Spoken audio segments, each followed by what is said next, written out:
Welcome back to Maximum Lawyer Live. I'm Tyson Mutrux. I had fully prepared a show on transitions in life that I've since thrown out the window as soon as I saw this other video. And the reason why I want to talk about transitions is I've got Emma. She's graduating from elementary school. I didn't have graduations from elementary school or middle school whenever I was a kid, but that's a thing now. Emma's graduating from elementary school tonight. Jackson, our oldest, he's graduating from middle school tomorrow, and we've got our youngest. He's Hudson. He's going to a new school next year. So all these different transitions in life, and I wanted to talk about that, but then I see this video, which I'm gonna play. I'm gonna play parts of it and then stop and talk a little bit about it. But I really think it's a window into the future.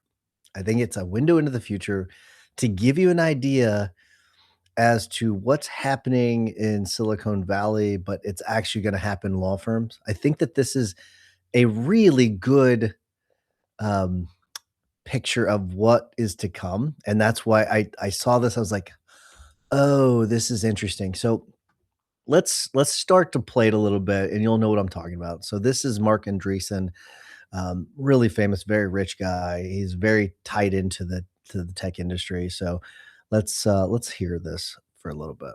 Here's what's actually happened with coding. Here's what's so interesting. So everybody I know who uses AI for coding, you would think basically one of two things would have happened. One is they just would be out of the profession entirely, because there's no point anymore. Or you would think, well, maybe they just have a better life now because they're working less, right? And so if AI coding makes them 4 times more productive, if they can write 4 times the amount of code in the same amount of time because they've got AI helping them, then maybe they're working only a fourth the time, and they've got a great life. What's actually happened is virtually to a person, they're all working more hours than ever, to the point where there is a new term of art that's used in the Valley called the AI vampire, which is it's when AI turns you into a vampire. You're up all night doing it. Okay, so let's stop it there for a second because I can tell you I relate to this. I have over and I gave a demo in the association of Foxy, our new case management system that we built, and I we've been working on that for, I mean, now the timeline is all, I don't even know if it's 6 weeks or 8 weeks. I really don't know, for 4 weeks. It's one of the things where all my days have been blurred together because, like he is saying, Kashef and it was like we were taking shifts, and we had to take shifts when it comes to Bolt. That's why, because only one of us could be in Bolt at a time. And a lot of times what would happen is that if I were working in Bolt, he'd be working on back end stuff, and then vice versa, where because there's some things you have to do that are not inside a Bolt. Sometimes it's dealing with stuff inside a Claude, or dealing stuff inside a Supabase, which I don't expect you to understand what Supabase is at this point. Some of you may know, or like sometimes we're okay. Let's check out GitHub. Like there's just different things we're taking a look at. And usually Kashef's the one that took care of GitHub stuff. I wasn't even fully aware of what GitHub did until like a week ago. So I've got a better understanding now. But um, he was dealing with all that stuff, and like it was. I'm talking. I could not wait to wake up, and I just kind of giggled like a little school kid. But it's because it's so exciting to me. It really is. It's like have not like it was like, okay, I can't wait to get up, and then working all day with it, working all night with it, where like just running these agents and letting them run, right? And just go, go, go, go, go. So I kid you not, I would wake up in the middle of the night, or if I woke up, I would not do this intentionally. But let's say I woke up, I would actually get out of bed, walk over to my laptop, which I had set up on the dresser, okay? And I had this is how bad it had gotten. I so set it on the dresser, had reduced the keyboard light and the screen light so it was dark, but then I would get up, I would turn the light on it. And so I'd kick up the light just enough where I could see it, not too bright, and then I would check on it. If I'd prompt it to do something else, I would prompt it to do something else. Usually I did. Boom, and then I would reduce the light back and go back to bed. That's how bad it got. So I get what they're talking about when it comes to the Dracula, because it's, it had gotten pretty bad. So there's more to this. So we're gonna continue. I want you to see more of this because there's some consequences of that, as you might imagine. AI coding because you are so productive, you're getting so much done that you can't turn off. The opportunity cost of going to sleep is too high. Because if you go to sleep, you won't be with your 20 AI coding agents, keeping them working on all the projects that you have them working on. And so people stop sleeping. And so I have all these friends, some of whom are quite famous, where when you talk to them now, as opposed to 6 months ago, they look terrible. They're sleep deprived, they've got bags under their eyes. They're clearly not taking care of themselves. Okay, so as I said, there's some consequences. You can see, for those of you watching, I have some bags under my eyes that I've not always had. I can tell you from experience. Now, I'll also tell you, I've spent the last few days sort of notching it back quite a bit and resting. And so the bags under my eyes are not nearly as bad. It's mostly under my right eye. As of right now, the left eye is not nearly as bad because it's reduced quite a bit. But I can tell you, I have felt the exhaustion. It has kind of hit me, so I've noticed that. So the last few days, I've actually taken it pretty easy.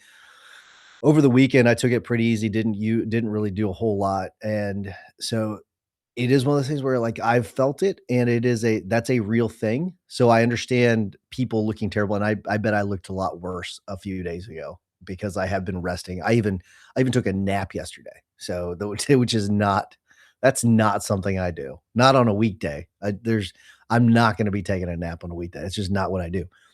On an occasional Saturday, I might, during college football season, maybe I might do that, but it's very out of the ordinary for me to take a nap during the week, and I did yesterday. So, but there's more to this, so we're gonna keep going. Here we go, because I definitely want to talk about this. It's a very interesting video. It's a 3.5 minute video, and we're I don't know, a minute in, and I just find it very interesting. So here we go.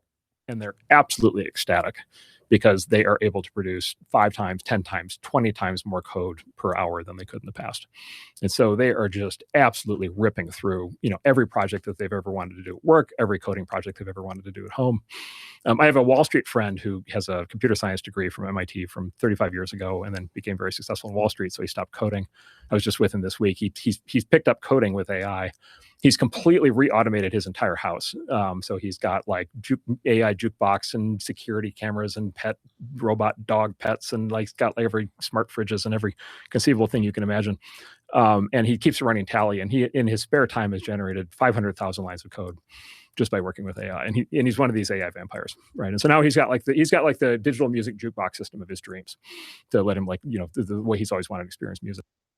Okay, so let's stop that for a moment and talk a little bit about this.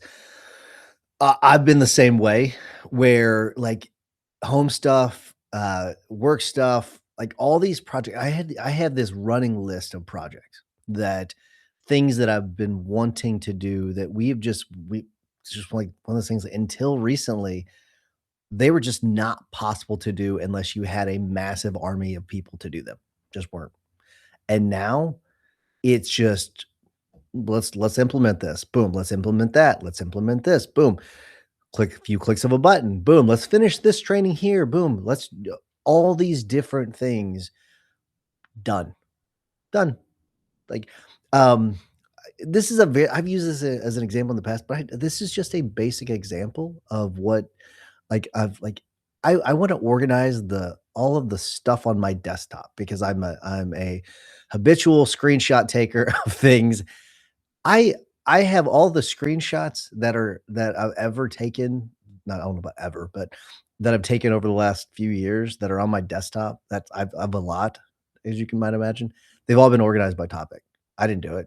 I had Claude do it, and it is a really small thing, but it's actually a really important thing whenever you need to find a copy of a screenshot that you did of that's maybe from a deposition or maybe it's from a project that you're working on. What you name it. Maybe it's a financial thing. I don't know what you name it. Whatever it might be, all organized by topic. There's like 12 different topics, and now I can just go through and find them. I could, if I wanted to, go through and say, "Hey, rename these based on what it is." It would probably do that too, so I could probably easily find it. Maybe That was just an idea I had. Maybe I'll just go do that. But all of these different things, the ideas. So like right now, it's for the idea people. It's for the idea people. If you have an idea, boom, go do it. Go just implement it. Implement the damn thing just by typing in some words into a little box and just saying go do it. Right. It's really, really simple. It's amazing the world we're in right now. We can get so much done. But keep going. I'm gonna make a reference to something he said before, but I'm gonna come back to it. It was in the first clip that I played you. I'm gonna go back to it because I think that's more of the window in the future. But let's keep going. It's just like one of the projects he's done. And this is what, by the way, this is the same thing the companies are seeing. So in the companies, in the leading edge tech companies, the coders that are using AI, the estimate is right now that they're 20 times more productive than they were before they started using AI. Right. So they're generating 20 times more output per hour. And then you just think, like, logically, what does that mean? Okay, so if there's only a limited amount of software that people want in the world, then yeah, you're going to get mass unemployment. But then there's the elasticity effect, right? Which is what if it becomes super cheap to get code? It turns out there's way more demand for code in the world than was ever able to be satisfied under the old economics. Every company I know has 1,000 things that they've wanted to have code for that they've never been able to get to. It's the projects that never make the cut, or the projects that aren't cost effective. So let's just pause there for a second. So I think what you're going to start to see with law firms too, same thing. You're going to see a massive improvement in everything when it comes to law firms. That's what you're going to, at least you should. If you are in the association, you should be starting to focus on, we need to improve everything. That's what we're going to do. Because if you don't, your competition's going to, and they're just going to outcompete you. So you're going to see an improvement in marketing. This is not a political comment. This is just a very fascinating thing to me, and it's political because I think they're all liberals. So like it's one of those things. It's not like a liberal versus conservative thing, or Republican versus Democrat thing. But if you look at the L.A. So Los Angeles mayoral race, right? You got 3 candidates, and you got this guy named Spencer Pratt, where he's been using AI to create these campaign ads, and they've been really impressive. I mean, you've seen, since he's been rolling out these ads, you've seen this massive spike in his popularity. Karen Bass still might beat him, but I think the way that it works there, if no one gets 50%, there's gonna be a runoff. So it's probably gonna be at least the way it is right now, Karen Bass versus Spencer Pratt. And it's really interesting to watch it because his campaign, he's able to compete at such a higher level. It appears that Karen Bass is working, she's kind of operating the old way when it comes to campaigning, where you throw a bunch of money at things, you're like TV ads, you like billboards, all the street signs, all the kind of stuff. He's using AI to level up when it comes to his campaign. So it's a really good example of how, okay, one candidate which doesn't appear, and maybe Karen Bass is using AI, but I've just not seen it. That could be, but it appears that she's not. He is, and he's now with less money, he had less name recognition. She's the incumbent. She still may win, but where he was like at 2%, and now he's like I don't know, within 8%, I think, of her. It's pretty impressive over a span of about, I'd say, a month or two, right? It's pretty impressive, all with AI. So you're going to start to see the same thing when it comes to law firms, is leveling up across the board. I mean, across the board, you name it. When it comes to, I'm hearing things about intake. I'm like, we're talking about voice AI. When it comes to the efficiency of the firm itself, when it comes to litigation, there's all these different things you're going to be able to use AI for, that to marketing, whatever it may be, that you didn't have access to before. And if you don't level up, which you're going to, if you're listening to this or watching this, then yeah, you care about leveling up, and you're going to. That's what you're going to start doing. And so that's what you're going to start to see. You're going to see this massive improvement in legal services, a massive improvement where I'd say that the status of legal services, the quality of it, stayed pretty stagnant over the last couple of decades. That's going to change substantially, right? Substantially over the next few years. All right, let's keep going. Let's listen to some more of this. We got about another, there's about 40 seconds left of this. So let's keep going. the old model, and all of a sudden they can do all those projects. And so these companies are like ripping out code. They're releasing products like at a far faster rate of speed. They're adding like features like much faster. They've moved into turbo mode, and in fact, what's happened is coding salaries have correspondingly inflated. So the top coders in AI make $50 million a year. Yo, yeah, because. Right, like they've got the silver bullet, they've got the philosopher's stone, right? Okay, is this sustainable? Yeah, but not only is this sustainable, this is going to intensify. All right, I played it to the very last second for a reason. I wanted to talk about that because, for a few things. One, the last part of it is going to intensify. I mean, I've talked about the whole 7-month thing where every 7 months, if the capabilities have doubled, so if you think about where we are now, where we're going to be in 7 months, it's going to be, it's just like the mind can't comprehend it. It's really kind of crazy. It's more than sustainable. That's why they're trying to build all these data centers everywhere. That's why that's in the news quite a bit. So that's really, it definitely is. But then you also, I want to make a reference about he's talking about coders, but you are going to see where there's going to be the people that are very efficient with AI in your team that make the team better using AI. And there's the ones that don't.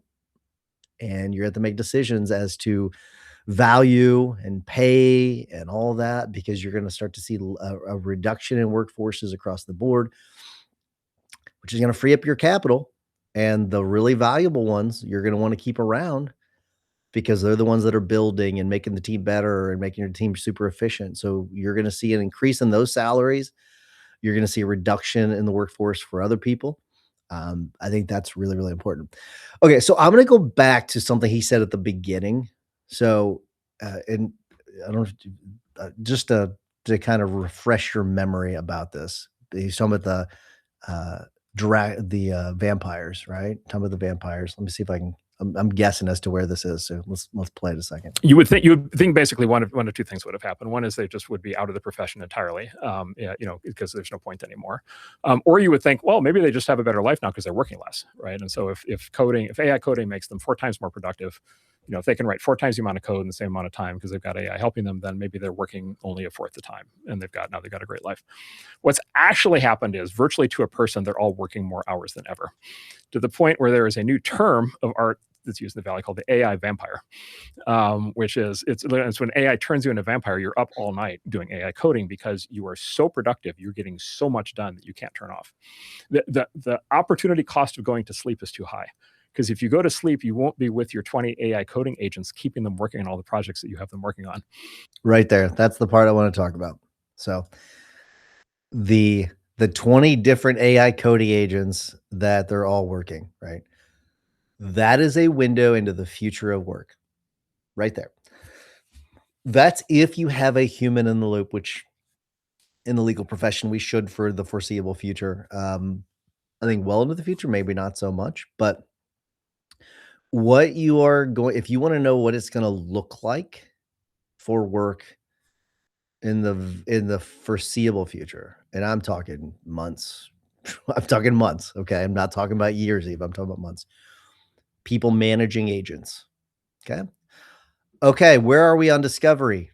Let's go check out with the agents. Okay, looks like these 4 cases. Okay, look, discovery looks good. Okay, boom, send it. Boom, hit the button. All right, next thing up. Boom. All right. Okay, let's go over here. Looks like depositions need to be scheduled, and okay, boom, let's schedule these 3 depositions. Go do that. Boom. Okay, so they're managing all these. Okay, where are we on service? You'll have a service of process agent where it's interacting with the process servers, and it's checking out your e-filing system to see what needs to be e-filed when it comes to service of process to show proof of service.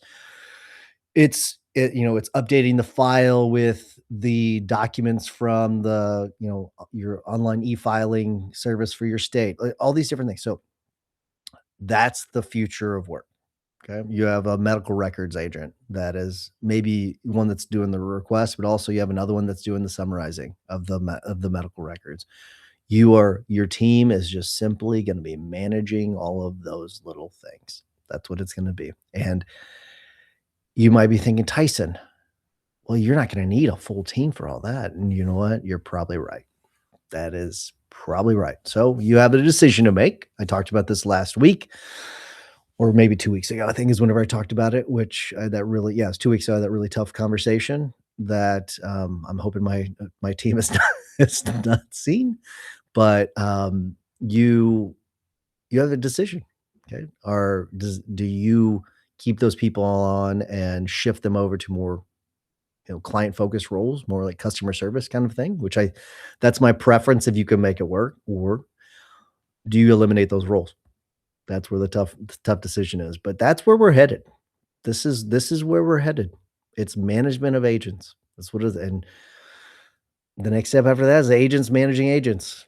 That's the next step after that. That's the next natural progression from here. But if you want a window into the future, you just got it. That's it. Marc Andreessen, uh, he's right about a lot of this stuff. He's very rarely wrong when it comes to tech, and this is a really good insight as to what you can expect.